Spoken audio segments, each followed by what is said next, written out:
अब आओ,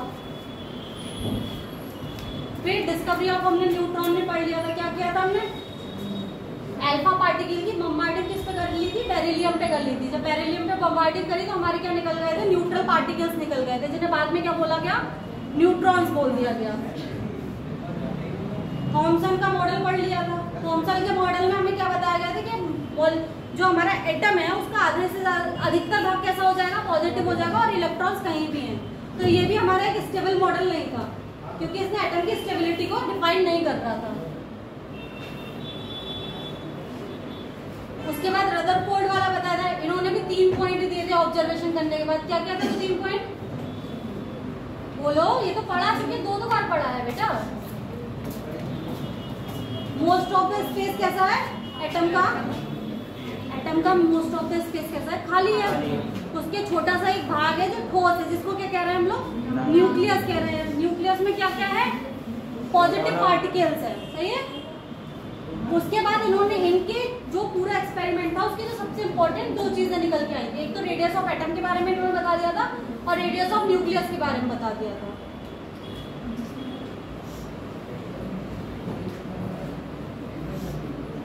इसके बाद इसकी भी ड्रॉबैक्स वही थी सेम। हमें आगे से आगे खोज करने की कोशिश तो तभी पड़ी थी क्योंकि कोई भी अभी तक हमें क्या नहीं एक्सप्लेन कर पा रहा था? स्टेबिलिटी ऑफ एटम को नहीं एक्सप्लेन कर पा रहा था, ना क्या कर रहा था, लाइन स्पेक्ट्रा को भी नहीं कर रहा था। उसके बाद हम आ गए थे किस पे? एटॉमिक मॉलिक्यूल्स की कैसे कंपोजिशन कैसी है। तो हमने क्या देखा? न्यूक्लियस किससे बना हुआ होता है? थोड़ा थोड़ा बोलते जाओ, रिवीजन टाइम चल रहा है, मैं इसीलिए करा रही हूँ जिससे तुम्हें भी याद है। प्रोटॉन किससे बना, सॉरी न्यूक्लियस किससे मिलकर बना हुआ है? प्रोटॉन और न्यूट्रॉन से। फिर हमने एटॉमिक नंबर की बात करी थी। एटॉमिक नंबर क्या था? किस पे डिपेंड कर रहा था atomic number? Number of protons पे। जितना नंबर ऑफ प्रोटॉन्स होंगे उतना ही क्या होगा हमारा? Atomic number. जितना एटॉमिक नंबर होगा उतने ही क्या होंगे? प्रोटॉन्स होंगे, सही है।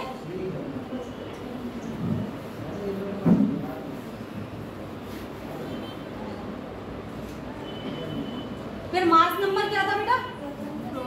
Number of proton plus number of neutron. Mass number क्या था? Number of proton plus number of neutron. उसके बाद हमने क्या किया था? उसके बाद हमने एक क्वेश्चन देख लिया था जिसमें हमने क्या फाउंड आउट किया था? हमें नंबर ऑफ क्या दिए हुए थे? नंबर ऑफ न्यूट्रॉन्स दिए हुए थे, नंबर ऑफ प्रोटॉन्स दिए हुए थे, और हमसे क्या पूछा हुआ था? मास नंबर पूछा हुआ था, और क्या पूछा था? और इलेक्ट्रॉन नंबर पूछा था। तो किसी भी न्यूट्रल मॉलिक्यूल के लिए अगर मॉलिक्यूल न्यूट्रल है तो नंबर ऑफ इलेक्ट्रॉन कितने होते हैं? Number of electron number of proton के इक्वल होते हैं। और नंबर ऑफ प्रोटॉन कितने होते हैं? उसके मॉलिक्यूल के एटॉमिक नंबर के, सही है। अब मास नंबर क्या होता है? मास नंबर, सही है। उसके बाद आइसोलेटेड एटम की बात करी थी, जिसपे क्या होता है? आइसोलेटेड एटम क्या होता है? जिसपे कोई भी चार्ज नहीं होता। तो इसका फिर हमने क्या देख लिया था? इसका सिंबल हम कैसे लिख रहे थे? यहाँ पे हम क्या लिख रहे थे? एटॉमिक नंबर लिखते हैं। ए क्या होता है हमारा? एटॉमिक नंबर होता है। बी क्या होता है हमारा? मास नंबर होता है, सही है। ये सब चीजें तो सिंपल सिंपल। अभी इस वाले में एक तुम्हें एक क्वेश्चन करा दिया गया था कि कैसे करके हम इसके इलेक्ट्रॉन प्रोटॉन न्यूट्रॉन निकाल देंगे। सारे क्वेश्चन हैं ये लिख लिए है ना? करके देखे ना तुम लोगों ने? ये करके पढ़ा तो होगा ना? दोबारा प्रिंट करा है, लिखा, वो तुम्हारी प्रॉब्लम है, कुछ कर लो। अब हमने कल जो मेनली जो इम्पोर्टेंट टाइप से टॉपिक पढ़ा था वो हमने क्या पढ़ा था? आइसोटोप्स पढ़े। आइसोटोप्स क्या थे? आइसोटोप्स क्या थे? इनकी पीरियोडिक टेबल में कहाँ पे जो पोजीशन होती है पीरियोडिक टेबल में, वो क्या होती है? सेम होती है। अच्छा, हाइड्रोजन का कौन सा वाला जो आइसोटोप था वो तुम्हारा रेडियो एक्टिव था? उसको क्या बोल रहे थे? आइसोटोप्स में नंबर ऑफ न्यूट्रॉन्स कैसे होते हैं? नंबर ऑफ न्यूट्रॉन कैसे सेम होंगे? आइसोटोप में डिफरेंट होते हैं। आइसोटॉप्स में समझ में आ रहा है, क्योंकि मास नंबर डिफरेंस होता है ना, तो नंबर ऑफ प्रोटॉन सेम हो रहे हैं जब, और मास नंबर डिफरेंट हो रहा है, इसका मतलब अंतर कहाँ पे आएगा, न्यूट्रॉन में आएगा ना।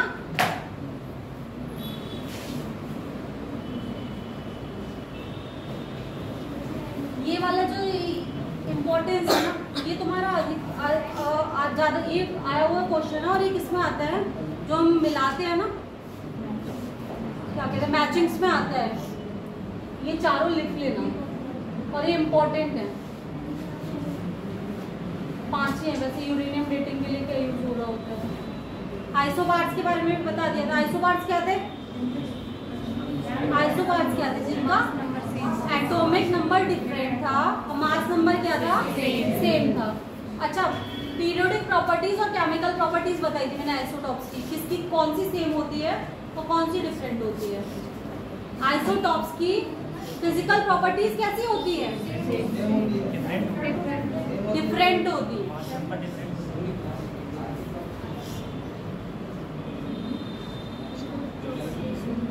मास नंबर डिफरेंस हो रहा है ना, तो वो डिफरेंट डिफरेंट, कुछ रेडियो एक्टिव हो रहे हैं, कुछ वैसे हो रहे हैं। आइसोटोन्स के बारे में बताया था। आइसोटोन्स क्या थे, आइसोटोन्स क्या थे, सेम नंबर ऑफ न्यूट्रॉन, जिनमें same number of neutron present है, वो क्या कहलाएंगे हमारे, आइसोटोन्स कहलाएंगे। आइसोडाइस्फीयर्स क्या थे, यहीं तक पढ़ा था कल हमने। आइसोडाइस्फीयर्स क्या थे, जिनमें नंबर ऑफ न्यूट्रॉन का नंबर ऑफ प्रोटॉन का डिफरेंस सेम था। जो दोनों का अंतर आएगा, नंबर ऑफ न्यूट्रॉन निकालेंगे और नंबर ऑफ प्रोटॉन निकालेंगे, उसके बाद जो दोनों को अंतर करेंगे, हम दोनों को आपस में अंतर करेंगे उनका, तो जिनका सेम आ रहा था वो हमारे क्या कहला रहे थे, आइसोडाइस्फीयर। इसके एग्जाम्पल्स करा रहे थे। आज हम लोग बात करेंगे किसकी, आइसो इलेक्ट्रॉनिक। आइसो इलेक्ट्रॉनिक क्या होते हैं, जिनमें सेम नंबर ऑफ इलेक्ट्रॉन होते हैं। आइसो इलेक्ट्रॉनिक्स क्या है, जिनमें सेम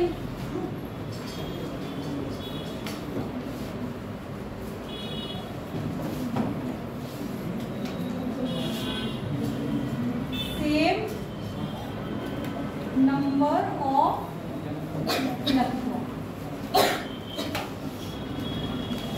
एटम्स भी हो सकते हैं, ये कंपाउंड्स भी हो सकते हैं।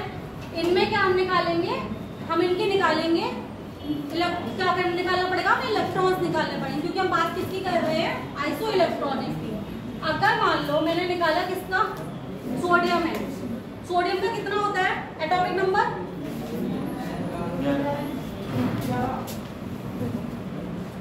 सोडियम का एटॉमिक नंबर हमारा होता है 11। सही है। अब सोडियम पे चार्ज कौन सा है, पॉजिटिव चार्ज है। पॉजिटिव चार्ज का मतलब क्या होता है, किसी भी एटम पे पॉजिटिव चार्ज कब आता है, जब वो अपना एक इलेक्ट्रॉन, मतलब एक इलेक्ट्रॉन की कमी है। तो ये टोटल नंबर ऑफ इलेक्ट्रॉन कितने हो गए, नंबर ऑफ इलेक्ट्रॉन कितने हो गए, 10। सही है। सेम हम किसके बारे में करेंगे, 12 होता है हमारा किसका, Mg। इसका कितना हो रहा है, 12। अगर ये न्यूट्रल स्पेसीज होती तो इस पे कितने होते हैं हमारे number of electron, number of electron neutral species पे कितने होते, 12 ही होते। बट हमें दिया हुआ क्या है क्वेश्चन में, Mg प्लस 2। इसने अपने आउटर मोस्ट सेल के 2 इलेक्ट्रॉन क्या करे हैं, दे दिए। यहाँ पे कितने इलेक्ट्रॉन बचेंगे बाद में, जब मेरे पास 12 थे, 2 चले गए, कितने बचे, 10। एल्युमिनियम की बात कर ले हम लोग, सही है। इसका कितना होता है, 13।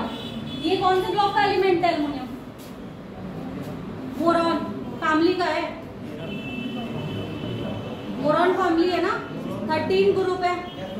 और तुम्हारा कौन सा ब्लॉक है, थर्ड,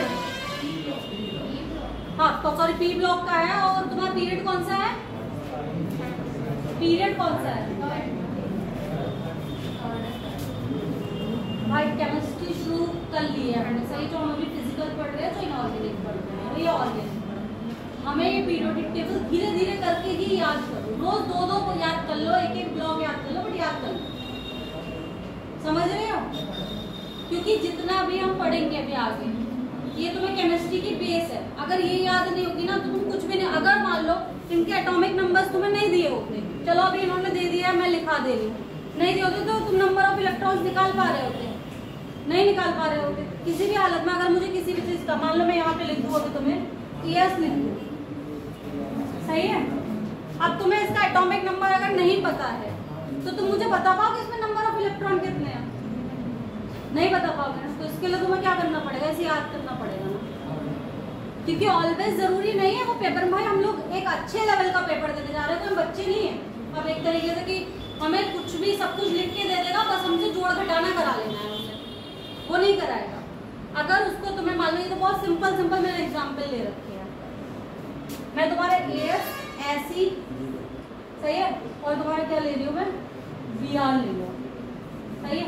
अब हमें इनमें से अगर किसी का भी एटॉमिक नंबर नहीं पता है तो मैं इसमें नंबर ऑफ प्रोटॉन भी नहीं बता पाऊंगी, नंबर ऑफ न्यूट्रॉन भी नहीं बता पाऊंगी, और नंबर ऑफ इलेक्ट्रॉन भी नहीं बता पाऊंगी। तो इसलिए धीरे धीरे करके करो, एक एक ब्लॉक करके करो। आगे अगला चैप्टर हमारा पीरियोडिक प्रॉपर्टीज ही है ना, तो पीरियोडिक टेबल जब तक मैं उस पे आऊँ तुम लोगों को कुछ ना कुछ याद होनी चाहिए, सही है? चलो Na का हम लिख लिया था ना, Na का 11 था, और Na प्लस का हमारे नंबर ऑफ इलेक्ट्रॉन कितने आ रहे थे? 10 आ रहे थे। सेम क्या था? Mg का कितना था? 12 था, और Mg+2 पे जब हम जा रहे थे तो हमारा कितना आ रहा था? 10 आ रहा था फिर से। और फिर हमने एल्युमिनियम पे लिया था, एल्युमिनियम का कितना था हमारा? 13 था, सही है। अब जब हम इधर गए और हमने क्या एल्युमिनियम+3 ले लिया, तो ये क्या हो गया हमारे तीनों? ये हमारे इलेक्ट्रॉन नंबर्स हैं। जब ये तीनों के इलेक्ट्रॉन नंबर सेम हो गए तो ये आपस में कैसे हो गए हमारे? आइसो इलेक्ट्रॉनिक हो गए, समझे? आइसो इलेक्ट्रॉनिक हो। इसके अलावा और कोई रिलेशनशिप तुम्हें इसमें दिख रहा है? कोई भी नहीं है। तो ये हमारे क्या हो गया? आइसो इलेक्ट्रॉनिक हो गया। आइसो इलेक्ट्रॉनिक का एक क्वेश्चन तुम्हारे में अभी आया हुआ है, वो लिख दो।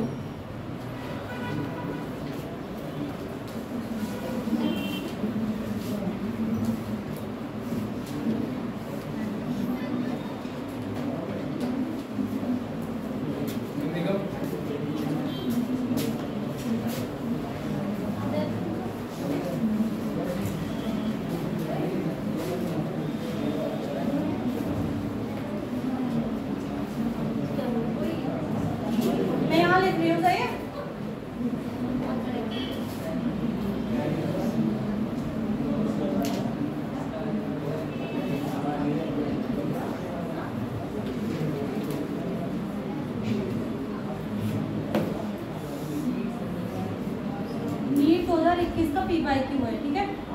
देखो इसमें तुम्हें बताना है not a iso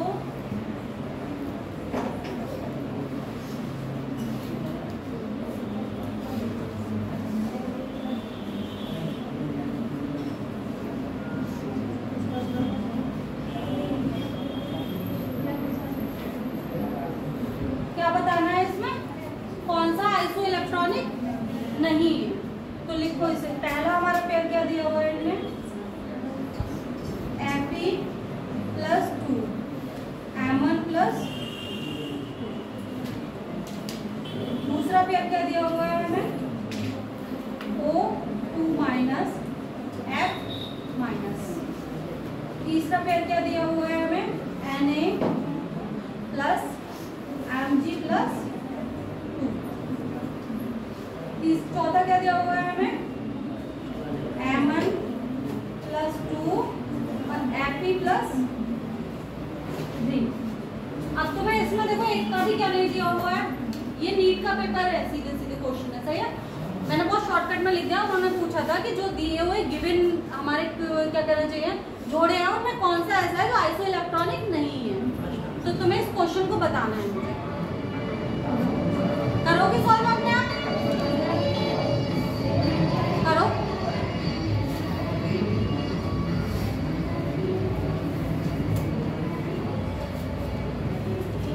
electronic numbers बता, एटॉमिक नंबर्स बता दूं क्या? याद नहीं है? देखो दो तरीके हैं, एक तो हमें परफेक्टली एटॉमिक नंबर याद होना चाहिए, पहला तो तरीका ये है।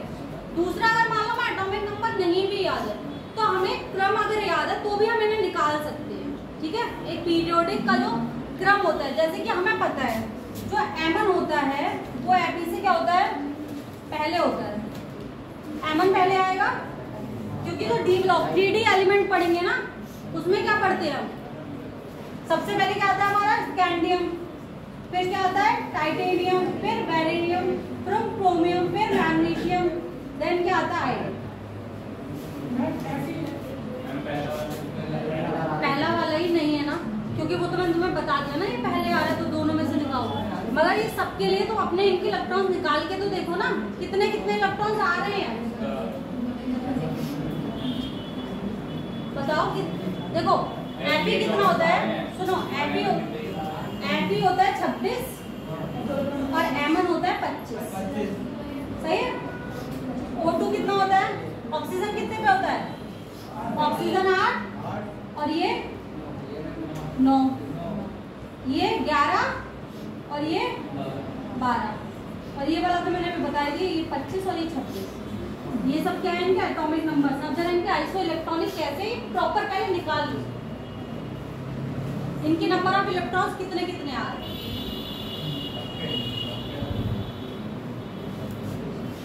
इसके इलेक्ट्रॉन कितने आएंगे, इसमें से 26 में से जब 2 निकाल दोगे तो कितने आएंगे, 24 आएंगे। इसमें कितने आएंगे, 2 निकाल दोगे 23 आएंगे। तो ये दोनों डिफरेंस हो गया, तो ये तुम्हारा आंसर तो पहला ही वाला था, सही है। बट करो तो सबके सब जिससे कि तुम्हें पता चले आइसो इलेक्ट्रॉनिक्स में इलेक्ट्रॉन्स निकाल कैसे रहे। अब मान लो ऑक्सीजन है, ऑक्सीजन पे माइनस का 2 चार्ज लगा हुआ है, इट मींस इसके पास 2 इलेक्ट्रॉन क्या है, ज्यादा है, तो इसका कितना होगा, 10 इलेक्ट्रॉन हो गए। एफी का कितना होता है, 9 होता है, इसके पास क्या है, 1 इलेक्ट्रॉन ज्यादा है, इसमें भी क्या हो गया, 10 हो गए। तो ये तो हमारे 10 इलेक्ट्रॉन दोनों में सेम सेम है, आइसो इलेक्ट्रॉनिक हो गया, ठीक है। इस वाले में क्या है, एक में कितने है, 11 होता है, उसमें 1 है तो 10 हो गए। इसमें भी सेम, इसका 12 होता है, 2 चले गए 10 हो गए। तो ये भी नहीं हो सकता हमारा आंसर, क्योंकि हमसे पूछा है नॉन आइसो इलेक्ट्रॉनिक। समझ में आया रश्मि, आया? तुम्हारा नाम चेतना बताया था ना, आया? आगे बढ़ू, किसी को नहीं समझ में आया तो दोबारा से बोल दो, फिर से एक्सप्लेन करो। किससे पूछना है दोबारा, तुम्हें? देखो बिल्कुल आराम से सुनो, हमें पहला पेयर दिया हुआ था Mn+2 और Fe+2। पहली बात तो अगर हमें एटॉमिक नंबर नहीं भी पता तो भी एक बात समझ लो, ये दोनों अलग अलग एलिमेंट है। क्या है, दोनों अलग अलग एलिमेंट है।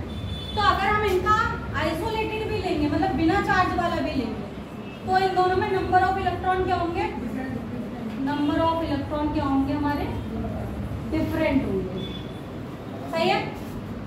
अब जब इन दोनों पे सेम चार्जेस है, चार्जेस क्या है हमारे पास, बिल्कुल सेम चार्ज है, तो इनसे बराबर ही तो नंबर ऑफ इलेक्ट्रॉन निकल जाएंगे। अगर दोनों से बराबर की ही कमी हो रही है तो क्या ये कभी भी सेम हो सकते हैं, रहेंगे तो इलेक्ट्रॉन डिफरेंट ही ना। तो यही क्या हो गया हमारा पेयर, क्या हो गया, नॉन आइसो इलेक्ट्रॉनिक। और ये कब का था, नीट 2021 में आया हुआ है।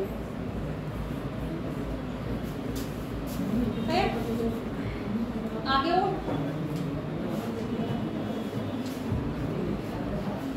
अभी हमसे पूछा था आइसो इलेक्ट्रॉनिक, अब हमसे पूछ सकता है आइसो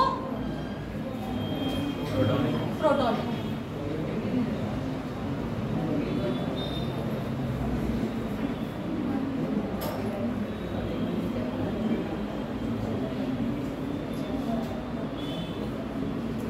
ये क्या होते हैं, जिसके पॉजिटिव और नेगेटिव चार्ज किसके होते हैं, सेम एटम के होते हैं, वो क्या कहलाते हैं हमारे आइसोप्रोटॉनिक। इससे ज्यादा इतने ज्यादा क्वेश्चन नहीं आते। इसका जो ये वाला है आइसोस्टेयर्स, ये इंपॉर्टेंट है, आइसोस्टेयर्स टॉपिक डालो।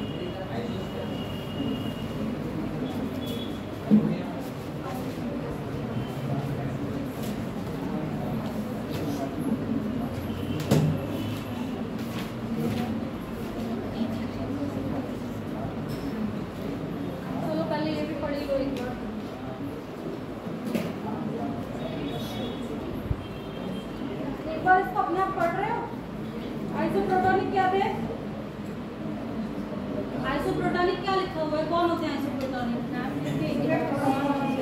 एटम क्या होना चाहिए? सेम होना चाहिए। उनमें क्या होना चाहिए? पॉजिटिव और नेगेटिव चार्ज क्या होगा? एटम सेम होगा। एक ही एटम पे लगे कोई भी पॉजिटिव और नेगेटिव चार्ज वाला जो है। अब ये बताओ आइसोप्रोटॉनिक है, जब चार्ज लगता है तो क्या प्रोटॉन चेंज होते हैं मॉलिक्यूल के? किसी भी एटम के चार्ज लगने में प्रोटॉन चेंज हो रहे हैं? नहीं होता, क्योंकि एटॉमिक नंबर चेंज होता है। क्या चेंज होता है? इलेक्ट्रॉन चेंज होता है। तो जितने भी, अगर मान लो तुम्हें क्वेश्चन दिया जा रहा है, अगर मेरे पास आइसोप्रोटॉनिक क्यों बोल रहे हैं इसमें, इसका मतलब क्या है? नंबर ऑफ प्रोटॉन क्या हो गया हमारे?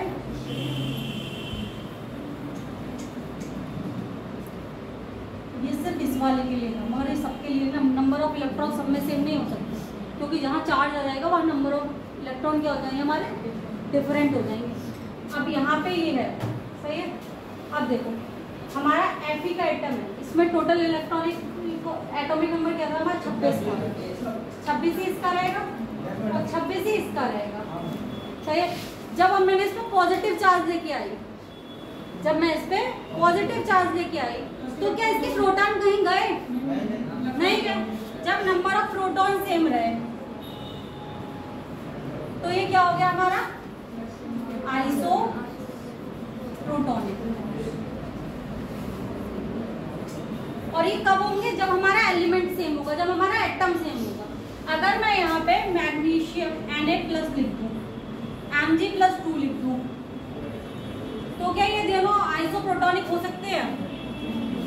आइसोप्रोटॉनिक नहीं हो सकते। क्यों नहीं हो सकते? क्योंकि एटॉमिक नंबर ही सेम नहीं है, तो नंबर ऑफ प्रोटॉन भी हमारे क्या नहीं होंगे? सेम नहीं होंगे।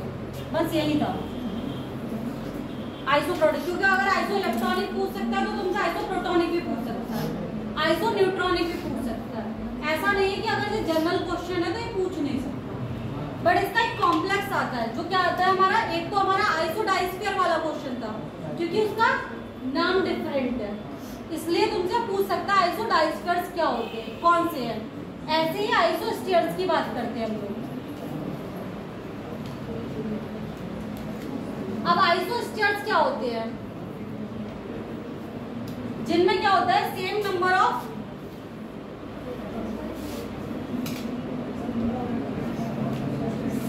किसके होते हैं? हमारे एटम्स के और इलेक्ट्रॉन्स के। और क्या होता है? स्ट्रक्चर क्या होता है? सेम होता है। जब हम शेप निकालेंगे ना किसी भी मॉलिक्यूल की, वो भी शेप सेम होनी चाहिए, नंबर ऑफ इलेक्ट्रॉन भी सेम होना चाहिए और नंबर ऑफ एटम्स भी सेम होनी चाहिए। तो उसको क्या बोलेंगे हम? Iso stairs, sorry, iso stairs. ये क्या हुआ इसके साथ?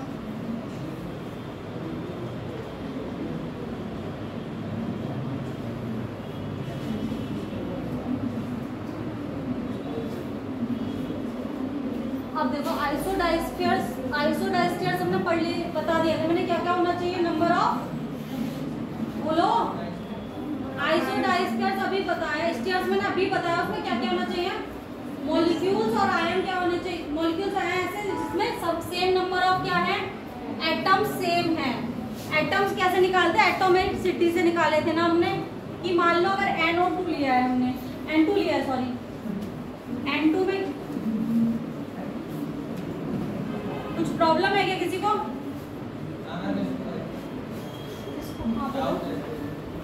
अरे जिसको भी हो यार बोलो, टाइम पास मत करो। क्या प्रॉब्लम? हाँ, हाँ, पर उसमें मास का तो डिफरेंस आ रहा था ना, इसमें कहीं पे मास की बात तो नहीं कर रहा था ना। वैसे इसमें तो इलेक्ट्रॉन्स डिफरेंस। आइसोप्रोटॉनिक हमने निकाला किसे? नंबर ऑफ प्रोटॉन सेम थे, वो भी किसके? सेम एलिमेंट के। समझ पाया? उसमें क्या कर रहे थे हम लोग? आइसोटॉप्स क्या थे?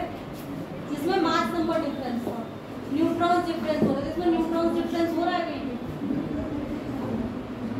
नहीं हो रहा ना, तो यही अंतर आ गया ना। आया समझ में? ये एक्सप्लेन करूँ लिख के, आ गया ना? तो बड़े इस पे आइसोडाइस्टर्स क्या बता रही थी मैं? जिसमें नंबर ऑफ एटम्स सेम हो। इसमें कितने एटम्स हैं? एक और दो नाइट्रोजन है ना, सही है। ये हमारी क्या है? इसमें कितने हैं? कार्बन और ऑक्सीजन एक एक है ना, तो दो हो गए ना। इसमें कितने हैं? दो हो गए। तो इसमें नंबर ऑफ एटम्स कैसे हो गए हमारे? सेम हो गए। अब जब हमें इनमें नंबर ऑफ इलेक्ट्रॉन्स निकालना है, नंबर ऑफ इलेक्ट्रॉन्स कैसे निकलते हैं? अगर दो है तो एक में जितने होंगे उसके डबल हो जाएंगे ना नंबर ऑफ इलेक्ट्रॉन्स। तो एक नाइट्रोजन में कितने होते हैं नंबर ऑफ इलेक्ट्रॉन्स? 7 होते हैं ना, तो ये कितना हो जाएगा? 40। सी में कितने होते हैं हमारे? 6।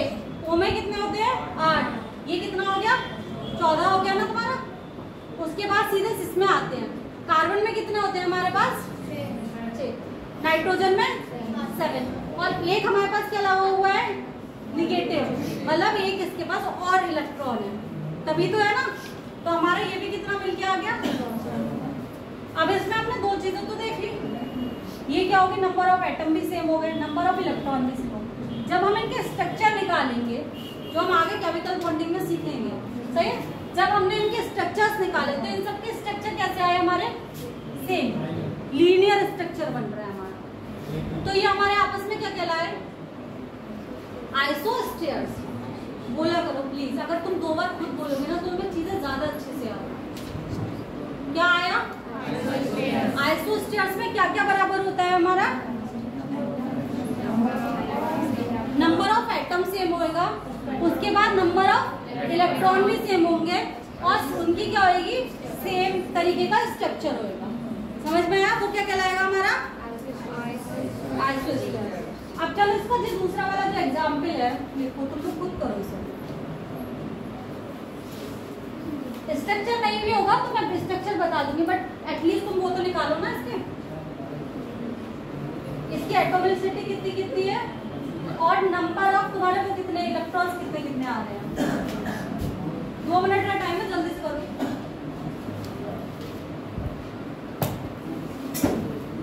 तब तक इससे एक आध क्वेश्चन और ढूंढ लेंगे।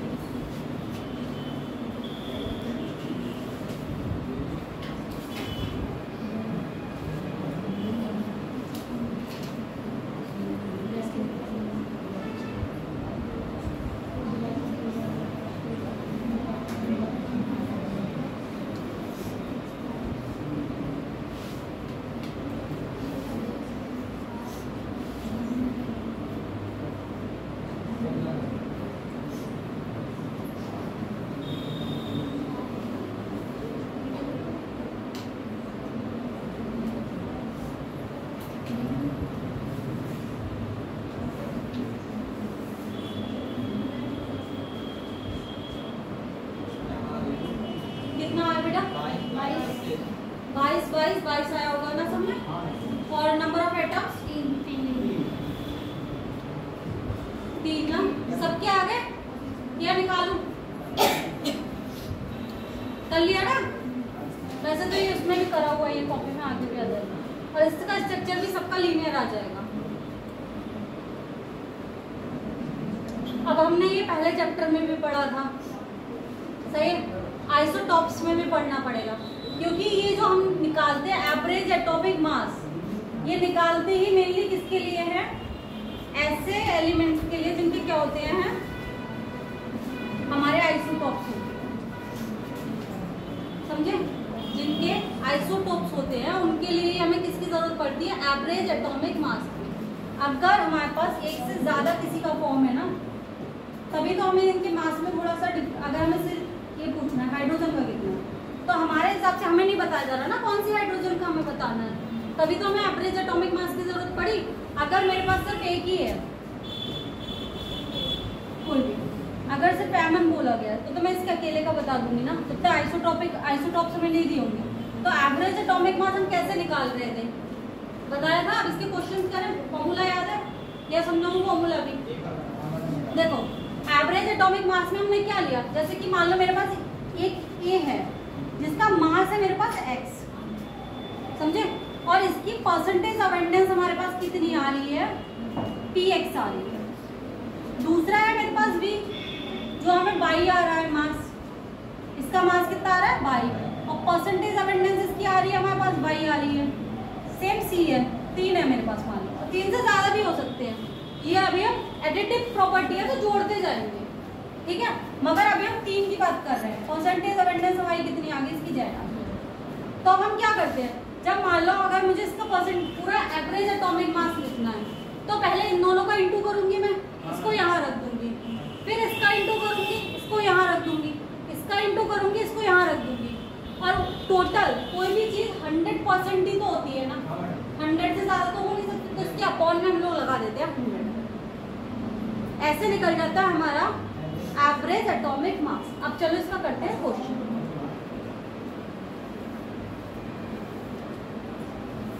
देखो ये क्वेश्चन है हमारे पास,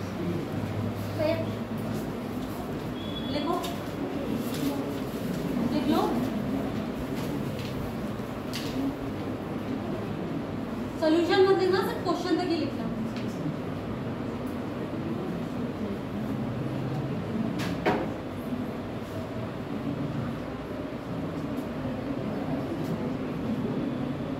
समझ में नहीं आ रहा बोलो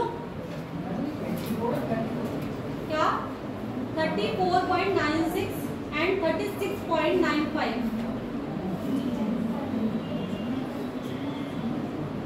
ये क्या दिया हुआ है, मैं आइसोटोपिक वेट दिए हुए हैं। जब कोई भी क्वेश्चन लिख रहे होते हैं ना तो सबसे पहले हम जो चीज हमें इसमें दी हुई होती है, किसमें, नंबर्स के फॉर्म में, बस इसे लिख लो तो मैं क्वेश्चन सिंपल लगने लगेगा।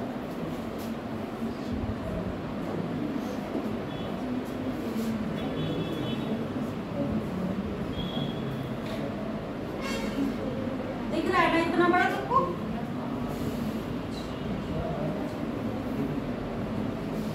देखो आइसोटोपिक हमें वेट क्या दिया हुआ है, यहाँ पे आइसोटोपिक वेट की बात कर रहे हैं तो हमें कितना दिया हुआ है 34.96। दूसरा कितना दिया हुआ है, ये ए के लिए दिया हुआ है, बी के लिए कितना दिया हुआ है 36.95। सही है। अब हमें मॉलिक्यूल क्या दिया हुआ है, क्लोरीन है, तो ये क्लोरीन के ए और बी दो आइसोटोप्स हुए, उसके लिए दे दिया। उसके बाद इन्होंने हमें क्या बता दी, दोनों की परसेंटेज बता दी।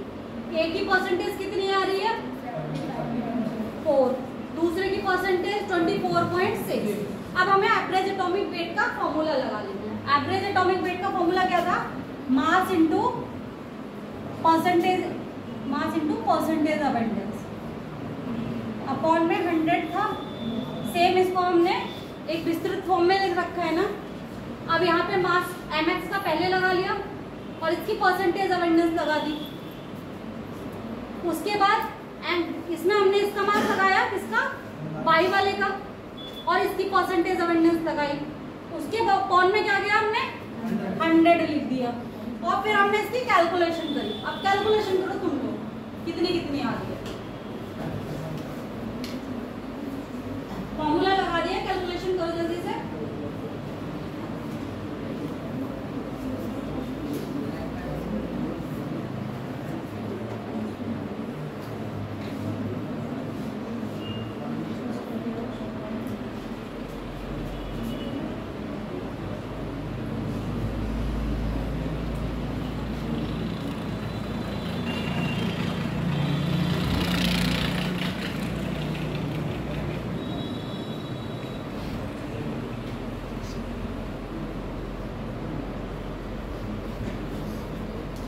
कितने की कितनी आएगी, कितने की आ रही है हमारी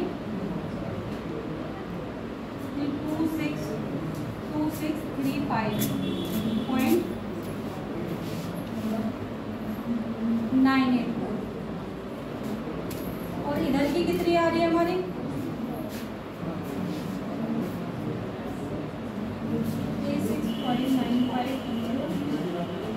24। अरे कैलकुलेशन तुम लोग जल्दी भी करो।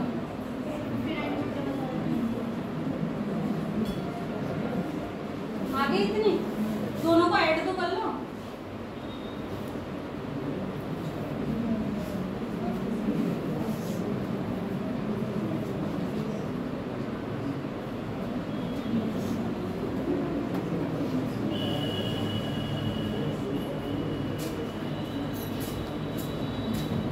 लगभग में आ जाएगा इतना, सही है। 435 कुछ करके आएगा और उसके बाद जब ये दो हटाएंगे तो यहाँ पे पॉइंट आ जाएगा, तो हमारा आंसर आ जाएगा इतना।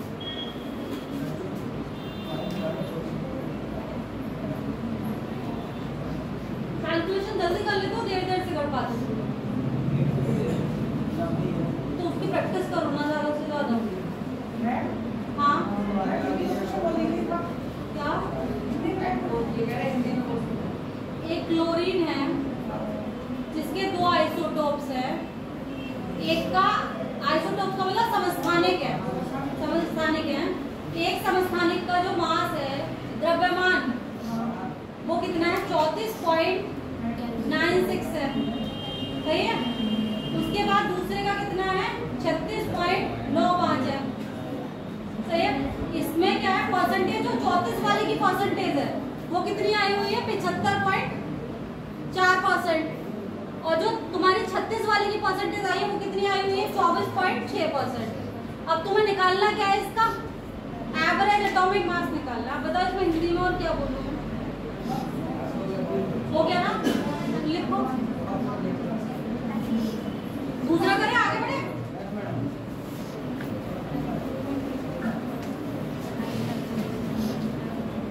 ये वाला क्वेश्चन पढ़ो।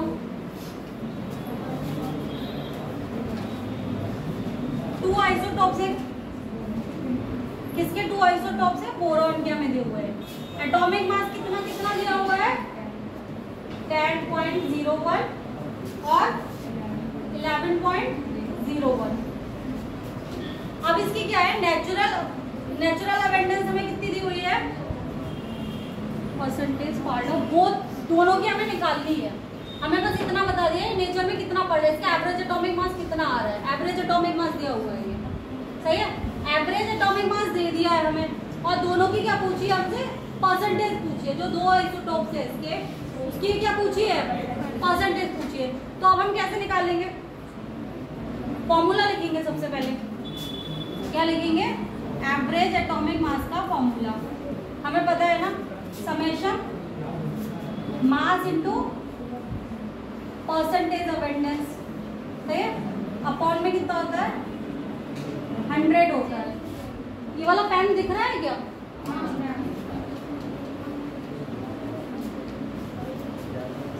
अब देखो, अब क्या करेंगे हम लोग, इन्होंने जो देखो पहला वाला जिसकी हमें कितना दिया हुआ है मास, कितना दिया हुआ है हमें, पहले का मास हमें दिया हुआ है कितना 10.01। ये क्या दिया हुआ है, मास दिया हुआ है। जो पहला बोरॉन का क्या है, आइसोटोप है, सही है। दूसरे का हमें क्या दिया हुआ है 11.01। अब हमें परसेंटेज अबेंडेंस नहीं दी हुई है, तो परसेंटेज अबेंडेंस को हम क्या करेंगे, हम अपनी तरफ से मानेंगे। हमें पता है किसी भी एलिमेंट की जो 100% माना जाएगा ना, सारे आइसोटोप मिला के उसकी परसेंटेज अबेंडेंस कितनी होगी 100 होगी। तो हम यहाँ पे क्या करेंगे, पहले को मान लेंगे x%, x मान लिया। दूसरे को हमने कितना मान लिया 100 माइनस x मान लिया, क्योंकि हमारे पास दो ही हैं, दो को मिला के क्या बनेगा 100 बनेगा। अगर a हमारा x हो गया तो b कितना हो जाएगा 100 माइनस x हो जाएगा, 100 माइनस x हो जाएगा। तो अब आप इस फॉर्मूले में यही वैल्यूज रखेंगे, पहले इसकी इंटू इससे करेंगे, फिर पॉजिटिव में इसकी इंटू इससे करेंगे, अपॉन में क्या आ जाएगा 100 आ जाएगा। एवरेज एटॉमिक मास की जगह पे हमने इसकी वैल्यू लिख दी, जो हमें क्या दी है क्वेश्चन में, क्या है गिवन है, क्वेश्चन में गिवन है वैल्यू। हमने यहाँ पे अभी तक अपनी तरफ से क्या माना है, सिर्फ परसेंटेज अबेंडेंस को माना है, बाकी सब कुछ हमें क्वेश्चन में दिया हुआ है। जब कैलकुलेशन करते हैं तो जब इस 100 की इंटू इधर हो जाएगी तो ये क्या हो जाता है, ये पॉइंट हट जाएगा। 100 की इंटू जब इधर हो जाएगी ना तो ये पॉइंट हट जाएगा, और क्या आ जाएगा हमारे पास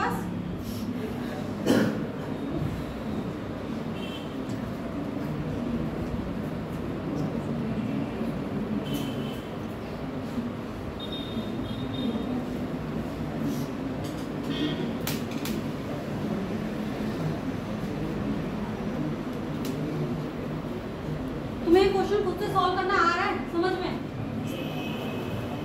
जब इसको यहाँ किया तो ये क्या हुआ, पॉइंट हट गया। इनको अपने आपस में कर लिया गुणा, उसके बाद इसको सिंपलीफाई किया है। एक्स वाली रिएक्शन को सिंपलीफाई करना आता है?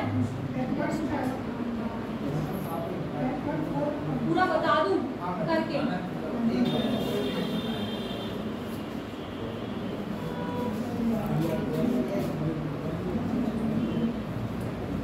चल जाए तुम्हारा वोट तो बता दो।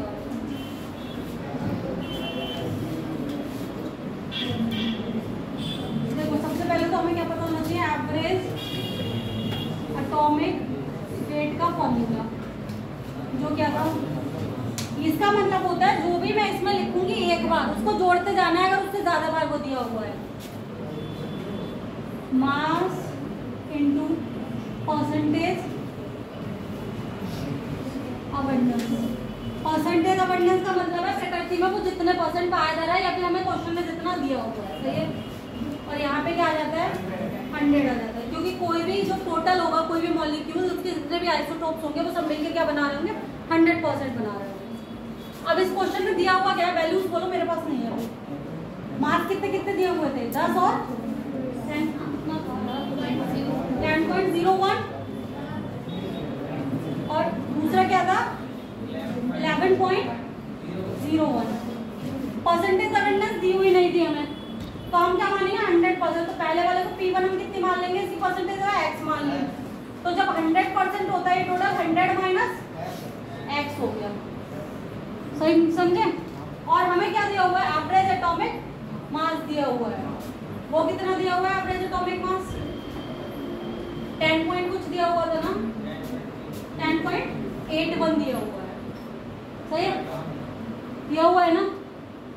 ये इस साइड में लिखो 10.81 इक्वल टू, इसकी इंटू इससे करो,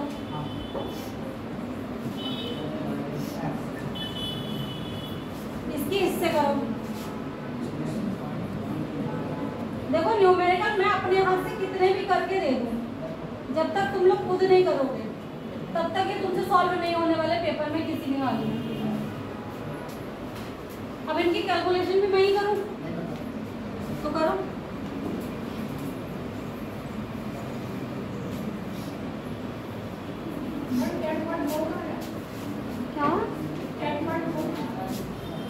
क्या है बेटा इसका आंसर,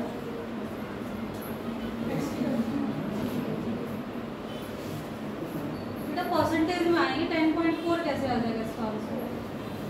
कितने कितने आइए परसेंटेज अवेयरनेस तुमने निकाली है राहुल, तो कर लो ना यार कैलकुलेशन, मैं भी करती हूँ। चलो ये इधर जाएगा, ये क्या हो जाएगा, ये कितना हो जाएगा हमारा, और ये कितना हो जाएगा,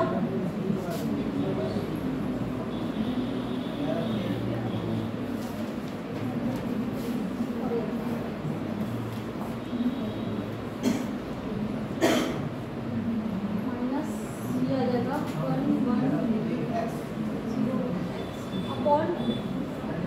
100 तो चला गया था ना इधर, क्योंकि मैं पॉइंट हटा दिया है। अब x की कितनी वैल्यू आ जाएगी, अगर मैं 1101 यहाँ लिख देती तो माइनस का 1x आ जाएगी, सही है। अब मुझे x की वैल्यू निकालनी है, तो इस x को इधर पहुंचा देंगे और इस वाले पोर्शन को इधर को ले आएंगे। अब भाई प्लीज इसे घटा के बताइए मुझे कितना आ रहा है। x की वैल्यू कितनी आ गई, इतनी तो आई है, x की वैल्यू तो इतनी ही आ रही है।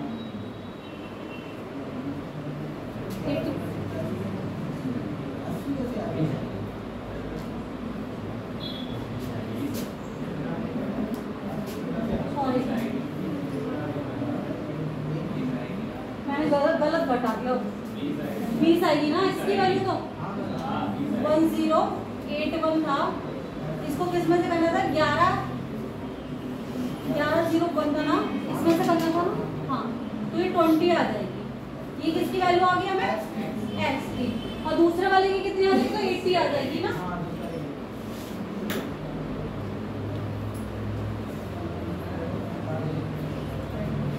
अब शुरू करना होगा। इसके बाद अच्छा एक क्वेश्चन और करो, इसका एक क्वेश्चन बहुत अच्छा है, शायद तुम्हारे पेपर में आया हुआ है। ये क्वेश्चन कल किसी ने मुझसे पूछा था।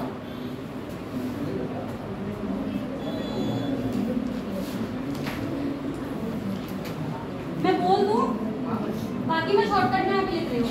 देखो एवरेज एटॉमिक मास पूछा दिया हुआ है हमें कितना,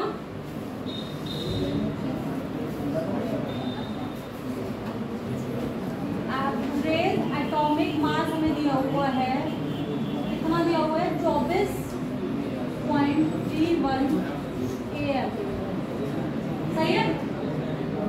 और ये क्या है, mg के बारे में बात कर रहे हैं, ठीक है। इसके हमें 3 वो दिए हुए हैं, एक 24 दिया हुआ है, एक 25 दिया हुआ है और एक 26।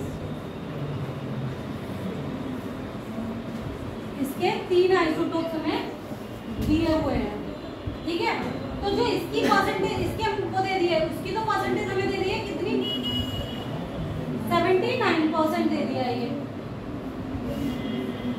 और बाकी जो ये दोनों मिला के हैं, ये दोनों मिला के कितना बच रहा है इसमें से, अगर अंडर तो 21% हमें ये दोनों मिला के दे दिए गए, दोनों मिला के कितना दे दिया है हमें, 21% दे दिया गया।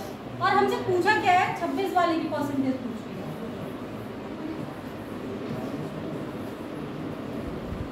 इसकी परसेंटेज अवेयरनेस पूछी है। इस क्वेश्चन को पहले ऐसे लिख लेना जरा शॉर्ट फॉर्म में, फिर मैं क्योंकि इस आगे बढ़ा लेती हूँ ना।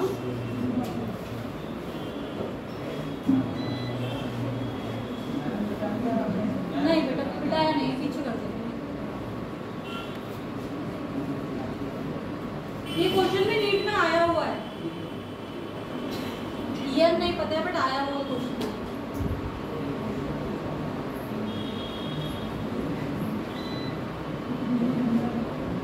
बोर्ड ना चला जाए,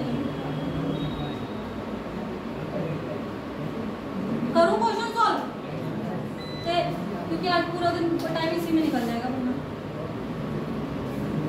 देखो हमने पहला क्या माना, एक की तो हमें दी हुई थी, 24 वाले की कितनी परसेंटेज अटेंडेंस हमें दी हुई है mg, 24 वाले की परसेंटेज हमें 79 दी हुई है, सही है 79%। हमें mg 25 और 26 को मिला के दे दी थी, ये निकाल के यहाँ लगाओ।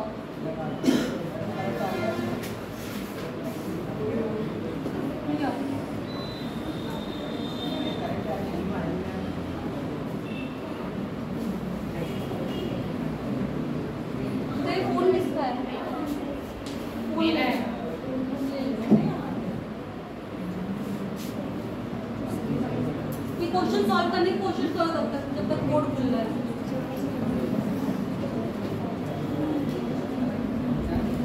अभी मैं सॉल्व कराऊंगी, बोर्ड खुल जाए।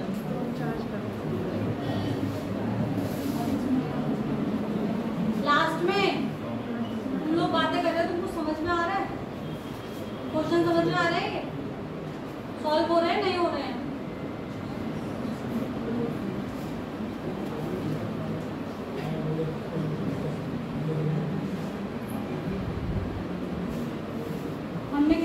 mg 24 हमारे पास कितना है 79%, और 25 और 26 मिला के हमें कितना दिया हुआ है 21% दिया हुआ है। तो अगर एक को मैंने x मान लिया, इसको x मान लिया, तो ये कितना हो गया, इतना ही तो हो गया, सही। अब निकल जाएगा, सेम पहले वाले की तरह हो गया ना। कैसे लिखते जाएंगे, देखो हमें पता है मासेस तो हमें दिए हुए हैं इनके, कितने कितने 24, 25 और 26, ये तो दिए हुए हैं ना। एवरेज एटॉमिक मास का फॉर्मूला लिख लो, इक्वल टू 24 वाले का कितना दिया हुआ था हमें 79% दिया हुआ है ये, प्लस 25 वाला हमने कितना मान लिया है, x मान लिया है, और 26 वाला हमने कितना मान लिया है, 26 वाला हमने 21 माइनस x कर दिया। अपॉन में टोटल कितना आ जाएगा 100 आ जाएगा। देखो अब इसकी कैलकुलेशन कर लेना घर जाके, आंसर मैं बता दे रही हूँ कितने कितने परसेंट आ रहा है।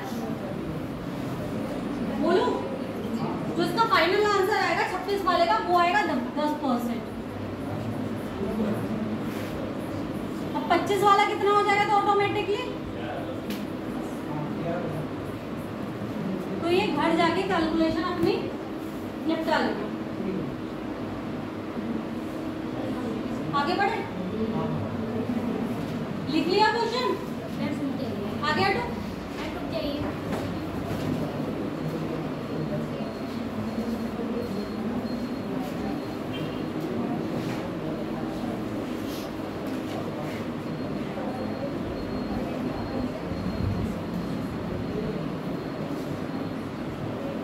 एक क्वेश्चन और होमवर्क में दे वो भी लिख बढ़ो आगे को।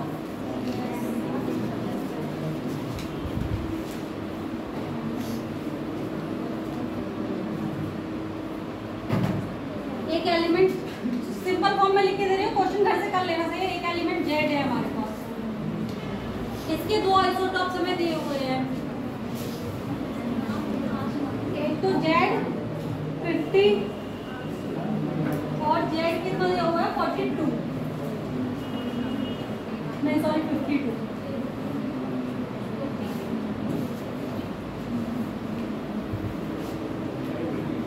एवरेज एटॉमिक मास इसका कितना दिया हुआ है,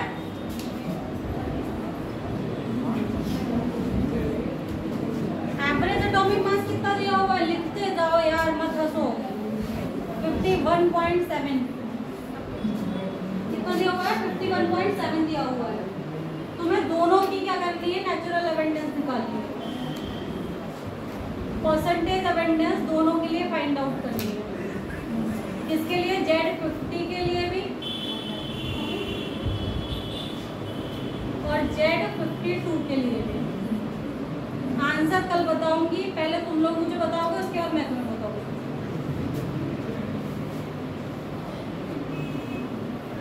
और एक क्वेश्चन मिल जाना चाहिए मुझे जब भी मैं अगली क्लास दूंगी।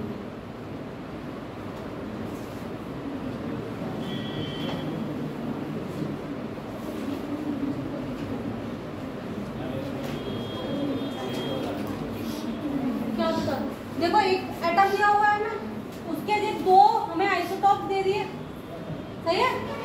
ये क्या है, एवरेज एटॉमिक मास दिया हुआ है ऑलरेडी हमें। एवरेज एटॉमिक मास कितना दिया हुआ है, 51.7 दिया हुआ है। इन दोनों की हमें क्या निकालनी है, परसेंटेज अबेंडेंस।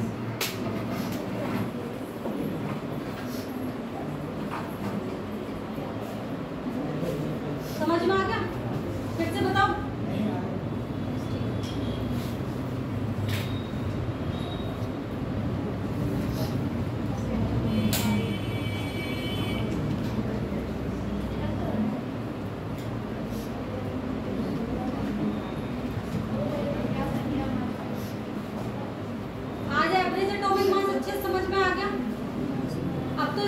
कर लोगे ना पेपर में, इससे क्वेश्चंस आते हैं, तो इसलिए इस टॉपिक को अच्छे से कवर कर लेना।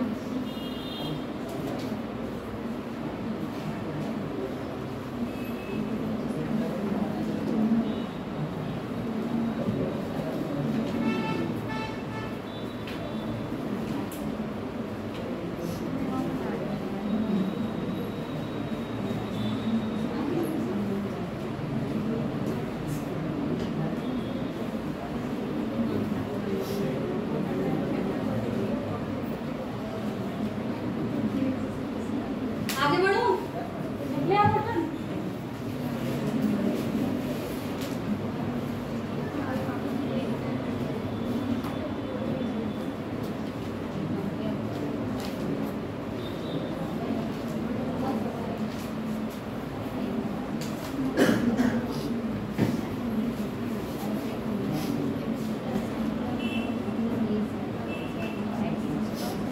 तो हमारा टॉपिक क्या शुरू होएगा, वैसे तो फिजिक्स का टॉपिक है मेरे लिए, सही है, बट हमारी केमिस्ट्री में भी है तो बताना पड़ेगा। डालो, wave nature of electromagnetic radiation. Heading तो डालोगे बेटा, या वो भी नहीं डाले तो मैं बोल प्लस में कर रही हूँ।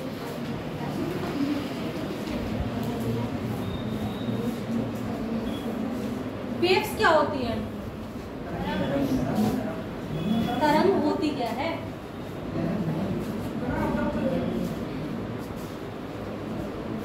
ऐसा डिस्टर्बेंस होती है वो, जैसे कि पार्टिकल फॉर्म में हम एक एनर्जी को दूसरी एनर्जी में ट्रांसफर कर सकते हैं, सही है। ऐसे ही सेम वेव फॉर्म में भी हमारे क्या होता है, एनर्जी का क्या होता है, ट्रांसफर होता है। बट इसमें सिर्फ और सिर्फ किसका ट्रांसफर होता है, एनर्जी का ट्रांसफर होता है, मास का ट्रांसफर नहीं होता। वेव्स क्या होती है, जिसमें हमारी सिर्फ एनर्जी ट्रांसफर हो रहा होता है, मास का ट्रांसफर नहीं हो रहा होता है, वो क्या कहलाती है, हमारी वेव्स कहलाती है।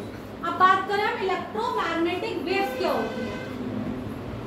इलेक्ट्रोमैग्नेटिक वेव्स क्या होती है, इलेक्ट्रोमैग्नेटिक वेव्स के बारे में ही हम यहाँ पे पढ़ेंगे। जब भी हम किसी acylated particle, acylated charge particle क्या होता है, एसिलरेशन करता हुआ चार्ज पार्टिकल क्या होता है, ऐसा पार्टिकल जिसकी वेलोसिटी आगे आगे जाते हुए बढ़ती जा रही है, वही तो हमारी एसिलरेटिंग चार्ज पार्टिकल हुआ। एसिलरेशन का मतलब होता है त्वरण। त्वरण क्या करता है, हमारी किसी भी गति को क्या करता है, बढ़ा देता है। तो ऐसा चार्ज पार्टिकल जिसमें क्या हो रहा है, एसिलरेशन हो रहा है, मतलब जिसकी वेलोसिटी कंटिन्यूअसली बढ़ती जा रही है, तो वो क्या जनरेट करता है, वो मैग्नेटिक फील्ड और इलेक्ट्रिक फील्ड को जनरेट करते हैं, दोनों को जनरेट करते हैं। और जो यहाँ मैग्नेटिक फील्ड और इलेक्ट्रिक फील्ड होती है वो आपस में कैसी रहेंगी, आपस में भी परपेंडिकुलर रहेंगी। और क्या करेंगी, डायरेक्शन जो हमारी क्या है, जो वेव की डायरेक्शन है, मान लो हमारी इलेक्ट्रिक फील्ड क्या है, इलेक्ट्रिक फील्ड मेरी एक्स एक्सिस पे है, समझे। वाई एक्सिस पे क्या है, मेरी इलेक्ट्रिक फील्ड है यहाँ पे, मैग्नेटिक फील्ड है यहाँ पे। तो हमारी जो प्रोपेगेशन ऑफ द वेव होगा, जो वेव की डायरेक्शन होगी वो किधर को होगी, वो इन दोनों के वाई एक्सिस पे होगी। ये एक्स एक्सिस समझ लो, ये जेड एक्सिस समझ लो, और ये वाई एक्सिस समझ लो। तो अगर मेरा मॉलिक्यूल जो है, जो मेरी वेव है, वो एक्स एक्सिस में चल रही है, तो इलेक्ट्रिकल फील्ड किधर जा रही है, हमारी वाई एक्सिस में जा रही है, और वो क्या जा रही है, जेड एक्सिस में जा रही है। ये तीनों क्या होती है, आपस में परपेंडिकुलर होती है। तीनों के बीच का एंगल अगर निकालेंगे, मान लो मुझे सिर्फ वेव और इलेक्ट्रिक फील्ड के बीच का एंगल तुमसे पूछा, कितना है, 90। मैंने मैग्नेटिक फील्ड और वेव के बीच का पार्टिकल को पूछा 90, सेम इन दोनों के बीच का भी कितना रहेगा, 90 डिग्री रहेगा। वेव्स किस फॉर्म में चल रही होती है हमारी, इस तरीके से चलती है वेव्स। अगर ये मेरी वेव्स की क्या है, अगर मैंने एक वेव बनाई है यहाँ पे, मैंने ये बनाई एक वेव, शुरू हुई मेरी यहाँ से, ये वेव के द्वारा जो हमारी क्या बन रही है, मैग्नेटिक फील्ड है, उस चीज को दिखा रही है। क्या है ये, मैग्नेटिक फील्ड है। और ये दूसरी वाली क्या है, ये क्या दिखा रही है, हमारी इलेक्ट्रिक फील्ड आ रही है। तो जो हमारा प्रोपोगेशन होगा वेव का, वो किधर को होगा, सीधा होगा, समझे। अगर एक जा रही है एक्स डायरेक्शन में, एक जा रही है वाई डायरेक्शन में, तो हमारी वेव किस डायरेक्शन में जाएगी, जेड डायरेक्शन, क्योंकि तीनों क्या है, परपेंडिकुलर।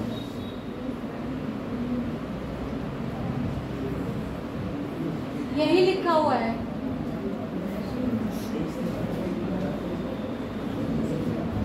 अब देखो, जब कोई रुका हुआ पार्टिकल होता है, स्टेशनरी चार्ज का मतलब है जब कोई रुका हुआ चार्ज है, मतलब जो मोशन नहीं कर रहा, वो क्या जनरेट करता है, वो हमारा इलेक्ट्रिक फील्ड को जनरेट करता है। किसको जनरेट करता है, इलेक्ट्रिक फील्ड को जनरेट करता है। और जो त्वरित चार्ज है हमारा क्या है, एक्सेलरेटेड फोर्स है, जो पार्टिकल चार्ज पार्टिकल है हमारा, वो क्या करता है, वो हमारा इलेक्ट्रिक फील्ड को भी जनरेट कर रहा था, वो मैग्नेटिक फील्ड को भी जनरेट कर रहा था, और वो रेडिएशन को भी एनर्जी के फॉर्म में क्या करता है, निकालता है।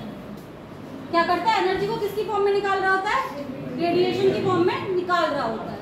तो ये क्या करता है, एक्सेलरेटेड पार्टिकल हमारा क्या करता है, तीनों चीजें कर रहा है। इसीलिए जब इसमें इलेक्ट्रिक फील्ड भी है और मैग्नेटिक फील्ड भी है, तो ऐसी वेव को हम क्या कहेंगे, इलेक्ट्रोमैग्नेटिक वेव्स। इसी की स्टडी हमें करनी है, ठीक है। जो हमारे आगे हमारे जो एटम्स के बारे में हम पढ़ेंगे, वो सब हमारा इसी थ्योरी पर बेस जाएगा कि इलेक्ट्रोमैग्नेटिक वेव्स के द्वारा हम उनको और अच्छे से एक्सप्लेन कर पाए। तो इलेक्ट्रोमैग्नेटिक वेव के लिए क्या होता है, जैसे कि ध्वनि है हमारे पास, वो क्या है, हमारी इलेक्ट्रोमैग्नेटिक वेव्स है।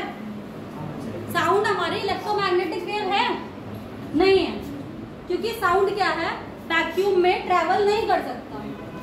साउंड क्या है, हमारी मैकेनिकल वेव है। वेव्स टू टाइप की हो जाती है ना, एक इलेक्ट्रोमैग्नेटिक और एक कैसी हो जाती है, मैकेनिकल वेव।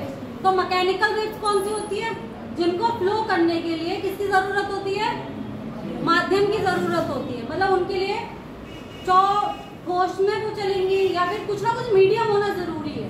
बट हमारी इलेक्ट्रोमैग्नेटिक वेव्स के लिए ऐसा नहीं होता। इलेक्ट्रोमैग्नेटिक जैसे सूरज से हमारे पास जो रेडिएशन आ रहा है, सही है, वो जब अंतरिक्ष में, मान लो पृथ्वी पे तो फिर भी उसको कुछ मीडियम मिल रहा है, बट अंतरिक्ष में जब वहां तो क्या वैक्यूम है, वहां तो मीडियम है, तब भी वो लाइट हमारे पास तक आ रही है ना। तो लाइट रेज जो वो हमारी है, जो लाइट रेज है वो हमारी क्या है, इलेक्ट्रोमैग्नेटिक वेव्स। और हमारे पास उससे जो रेडिएशन आ रहा है वो डिफरेंट टाइप की क्या होती है, फ्रीक्वेंसीज और वेवलेंथ का होता है, समझे। उसको हम पूरे फॉर्म को, जब पूरे को बोलते हैं तो उसको क्या बोलते हैं, स्पेक्ट्रा बोलते हैं। लाइट का स्पेक्ट्रा बोलते हैं ना, उसमें क्या होता है, डिफरेंट वेवलेंथ की और डिफरेंट फ्रीक्वेंसी की बहुत सारी वेव्स एक जगह पर हम कलेक्ट करके उनकी स्टडीज करते हैं, वो हमारी क्या कहलाता है, स्पेक्ट्रा कहलाता है। अब इलेक्ट्रोमैग्नेटिक वेव्स की क्वालिटी क्या है, इनके लिए क्या जरूरत नहीं होती, किसकी जरूरत नहीं होती, मीडियम की जरूरत नहीं होती। अब इनकी स्पीड कितनी होती है, इनकी स्पीड होती है लाइट की स्पीड के बराबर, और लाइट की स्पीड मीटर में कितनी होती है, 3 × 10⁸ मीटर पर सेकेंड। तो ये याद रखना, तो ये पॉइंट्स हैं जो पूछ सकते हैं तुमसे कि electromagnetic.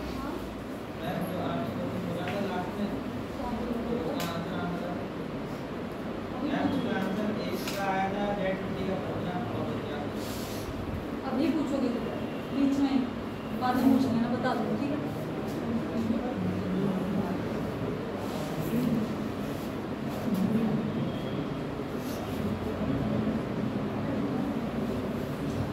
Speed of electromagnetic waves कितनी होती है, किसके बराबर होती है, स्पीड ऑफ लाइट। खड़े हो, तुम ही खड़े, मैंने अभी क्या क्या बताया,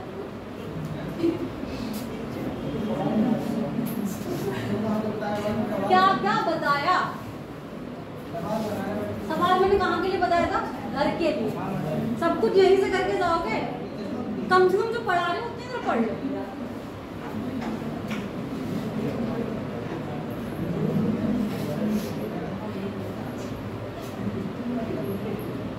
टॉपिक क्या चल रहा है, इलेक्ट्रोमैग्नेटिक वेव्स, समझे। इलेक्ट्रिक फील्ड, मैग्नेटिक फील्ड कैसी होती है, परपेंडिकुलर होती है, और उसी के परपेंडिकुलर क्या होती है, direction of the propagation of the wave. Stationary particle क्या करता है, इलेक्ट्रिक फील्ड जनरेट करता है, सिर्फ जो रुका हुआ पार्टिकल होता है। और जो मूविंग एक्सीलरेटिंग पार्टिकल होता है वो क्या करता है, तुम्हारा मैग्नेटिक फील्ड और इलेक्ट्रिक फील्ड दोनों जनरेट कर रहा होता है।